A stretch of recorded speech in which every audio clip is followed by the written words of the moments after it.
Hey girls, good morning. Oh my goodness. Happy Saturday. I'm a little,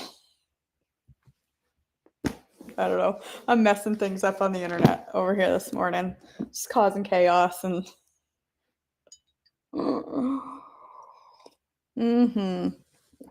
Happy Saturday. Happy day to sleep in a little bit. I didn't really sleep in much because I went for my walk without my watch. Second day in a row. I don't know why I can't remember to bring my watch the last 2 days. It's messing me up in the head. Anyway, I'm here. It's Saturday,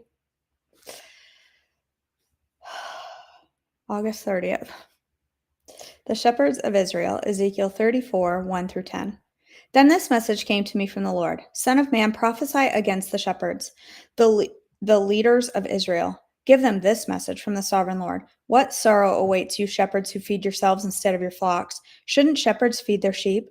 You drink milk, wear the wool, butcher the best animals, but you let your flocks starve. You have not taken care of the weak. You have not tended the sick or bound up the injured. You have not gone looking for those who have wandered away and are lost. Instead, you have ruled them with harshness and cruelty. So my sheep have been scattered without a shepherd, and they are easy prey for any wild animal. They have wandered through all the mountains and all the hills across the face of the earth, yet no one has gone to search for them. Therefore, you shepherds, hear the word of the Lord. As surely as I live, says the sovereign Lord, you abandoned my flock and left them to be attacked by every wild animal. Though you were my shepherds, you didn't search for my sheep when they were lost. You took care of yourselves and left the sheep to starve. Therefore, you shepherds, hear the word of the Lord. This is what the sovereign Lord says. I now consider these shepherds my enemies, and I will hold them responsible for what has happened to my flock. I will take away their right to feed the flock, and I will stop them from feeding themselves. I will rescue my flock from their mouths. The sheep will no longer be their prey. The Good Shepherd, Ezekiel 34, 11 through 24. For this is what the sovereign Lord says. I myself will search and find my sheep. I will be like a shepherd looking for his scattered flock. I will find my sheep and rescue them from all the places where they were scattered on that dark and cloudy day. I will bring them back from their home to their own land of Israel. From among the peoples and nations, I will feed them on the mountains of Israel and by the rivers and in all the places where people live. Yes, I will give them good pasture land on the high hills of Israel. There they will lie down in pleasant places and feed in the lush pastures of the hills. I myself will tend my sheep and give them a place to lie down in peace, says the sovereign Lord. I will search for my lost ones who strayed away, and I will bring them safely home again. I will bandage the injured and strengthen the weak, but I will destroy those who are fat and powerful. I will feed them, yes, feed them justice. And as for you, my flock, this is what the sovereign Lord says to his people. I will judge between one animal of the flock and another, separating the sheep from the goats. Isn't it enough for you to keep the best of the pastures for yourselves? Must you also trample down the rest? Isn't it enough for you to drink clear water for yourselves? Must you also muddy the rest with your feet?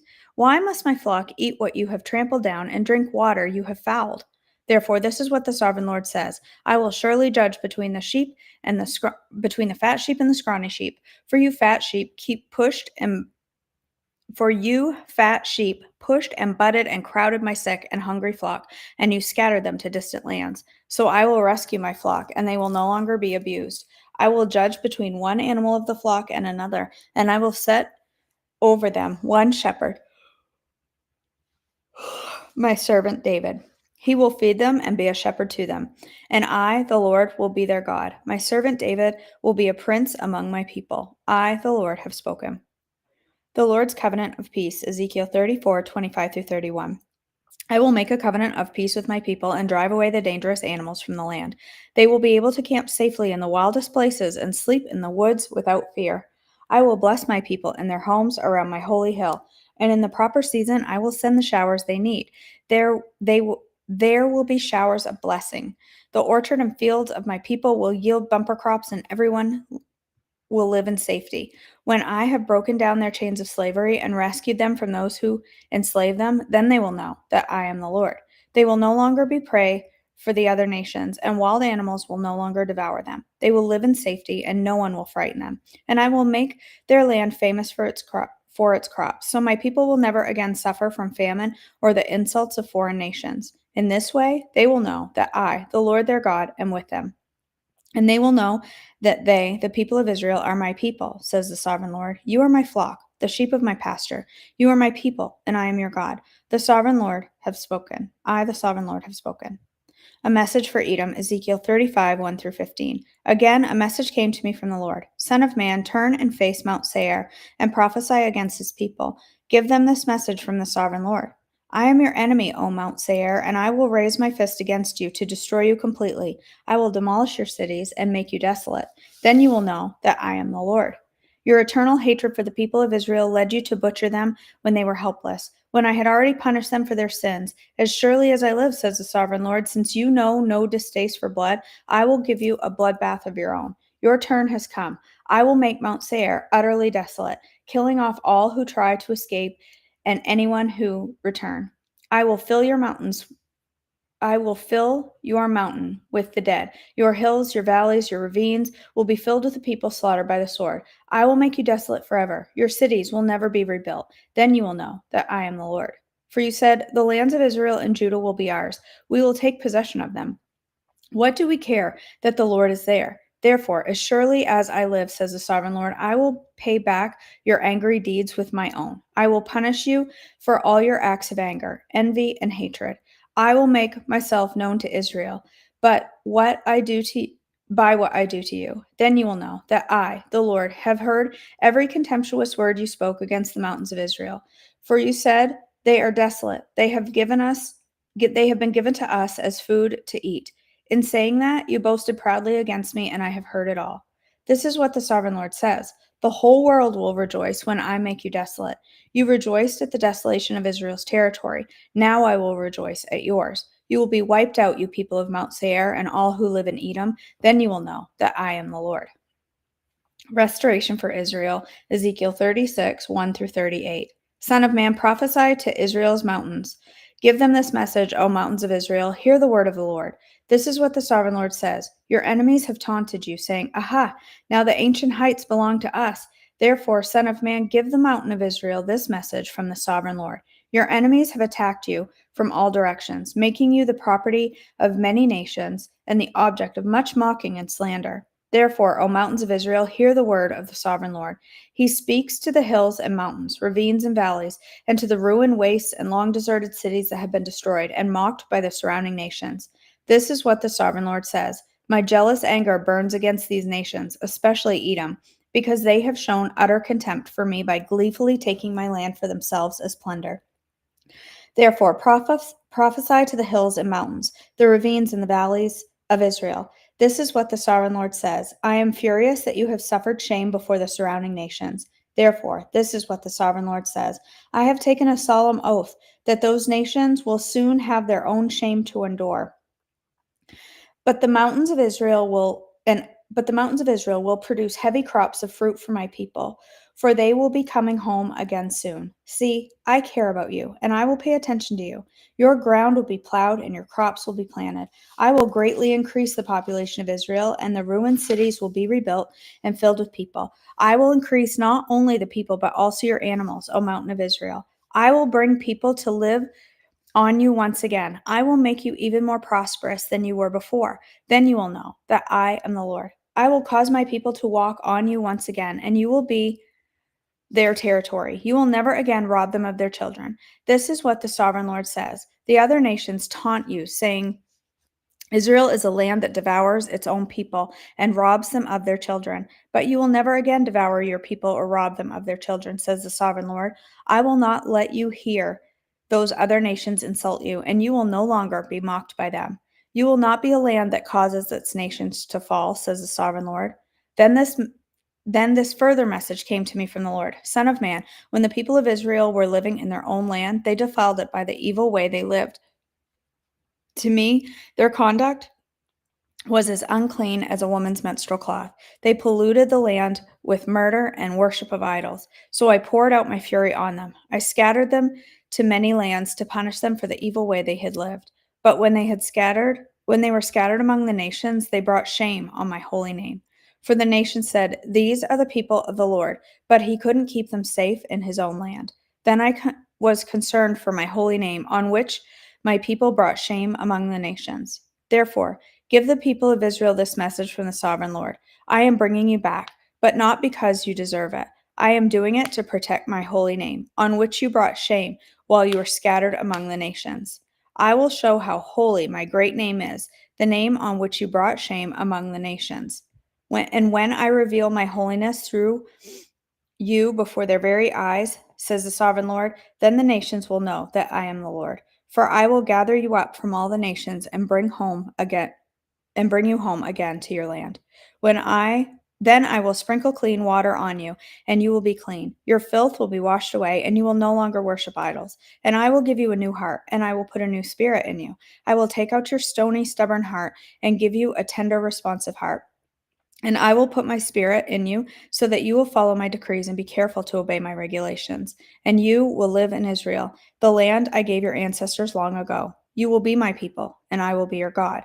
I will cleanse you of your filthy behavior. I will give you good crops of grain, and I will send no more famine on the land. I will give you great harvests from your fruit trees and fields, and never again will the surrounding nations be able to scoff at your land for its famines. Then you will remember your past sins and despise yourselves for all the detestable things you did. But remember, says the sovereign Lord, I am not doing this because you deserve it. O my people Israel, you should be utterly ashamed of all you have done. This is what the sovereign Lord says: when I cleanse you from your sins, I will repopulate your cities, and the ruins will be rebuilt. The fields that used to lie empty and desolate in plain view of everyone will be farmed. And when I bring you back, people will say, this former wasteland is now like the Garden of Eden. The abandoned and ruined cities will have strong walls and are filled with people. Then the surrounding nations will survive will know that I, the Lord, have rebuilt the ruins and replanted the wasteland. For I, the Lord, have spoken and will do as what I say. This is what the sovereign Lord says: I am ready to hear Israel's prayers and to increase their numbers like a flock. They will be as numerous as the sacred flocks that fill Israel's streets at the time of her festivals.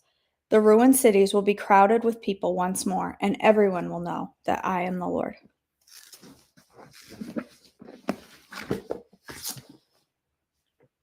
All right. Ooh, my muscles are sore this morning. These right here, they sore from yesterday. All right, girls. Well, we have a quiet group this morning. What's this? What's this over here? Oh my gosh, Cindy. Yes. Stink. Yes, we're praying for you. We are praying. I'm sorry to hear that. I haven't caught up anywhere yet, so that's the first I heard. I'm sorry to hear that. All right, girls. Let's go ahead and pray, and then I am going to go live this morning to make a treat. All right. Dear Heavenly Father, we thank you for this day that you've given us, this opportunity to come together before you and praise you and worship you. God, I praise you for each and every woman that's here, that joins together in worship of you, to read your word together and to draw closer to you and draw closer to each other and build this community and connect one another through you, our God. God, we lift up Cindy to you today and ask that you would clear up this AFib, that you would fix what needs to be fixed, reverse what needs to be reversed, and bring her peace and healing from this uncomfortable thing that she has to deal with, God. And I just ask for you to heal that for her. God, I know there are many other women here as well and having struggles and different issues going on in their worlds. And we just ask for your peace to surround each and every one. God, help us to make choices today that are honoring to you and that bless you and heal us from the disease that we fight of struggling with our food. God, we ask you to give us strength and help us to focus on you as the main reason that we choose to get healthy. In your precious name, amen. All right, friends. I'm gonna make strawberry shortcake this morning. Strawberry shortcake the way it's meant to be made. I don't know what your idea of strawberry shortcake is. I know there's a lot of opinions out there on it, but I'm gonna make the true strawberry shortcake the way we make it in Maine. Not with no vanilla cake. It's not how it's done. I saw strawberry shortcake on a menu down here and almost died. It was like vanilla cake with strawberry on top. That's not strawberry shortcake. I'm gonna make some this morning because I saw that on the menu and was like, I could use a strawberry shortcake. It's been a while since I've had strawberry shortcake, and I'm gonna make it the way it's meant to be made. And I'm gonna hold tight to the fact that the way I make it is the way it's meant to be made. It's gonna be good. So I need to get myself together, catch up on a couple of things, probably within, hopefully within 15 minutes. Oh, I gotta go put some muscle cream on that muscle. She's sore. And then within 15 minutes, I'll go live both on Joyful Life and on KJ York, and we will make shortcake. All right, girls, I love you so much. I hope you have a fabulous day.